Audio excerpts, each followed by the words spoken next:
ایرول باجار قامشلو لپیشیا ofîsa netewên yekbûyî xwepêşandanek hatel darxistin. Xwepêşandana ku çend welatiyên sivîl pêra bibûn û çend sloganên li dijî komkujiya ku li bajarê Hesekê pêk hatibûn hildan. û her wiha wa xwepêşandaran daxwaz ji metewên yekbûyî kirin ku komkujiya Hesekê bi komkujiyeke dijî milletê Kurd binav bikin. û tevlî gorê nehate dan ji bo ku wêneyên bargehê û berpirsên wê ofîsê bêne kişandin lê xwepêşandana bi berpirsên ofîsê re گفتگو کرن و لپیشیا بارگه سوز داوا کو اوی داخوازا وان بگهینه برپرسین جخوا بلندتر بيشنداني الأمم المتحدة تخوازنا بس رخصني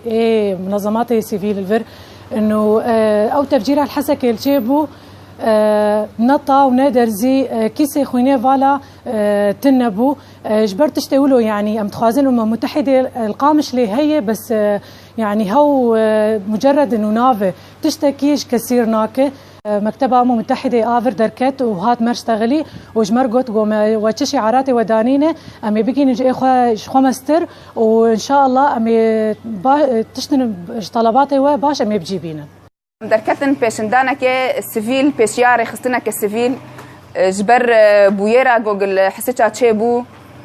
مخابن أو ولاتين سفيل جوجيانا خوش دستان حمو زاروك وبيركبون بويرا تشيبو مخابن ندرمان هبو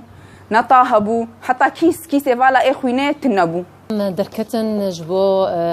تفجير حسكة راستي درمان تنبو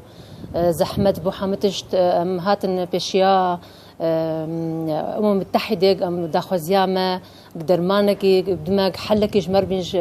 شنو خوشار انه بس افتني يعني لا سمح الله قالك تشتهبن حقي درمان تشتهبن خۆپێشاندانên bi vî awayî giringiya xwe pir heye di nava millet de lê xwepêşandaran nerazîbûna xwe dane xuyakirin ji ber ku ew tenê çend kes bûn û millet bi awayekî berfireh beşdarî vê pêşandanê nebû. Sabrî Fexrî, Qamişlo.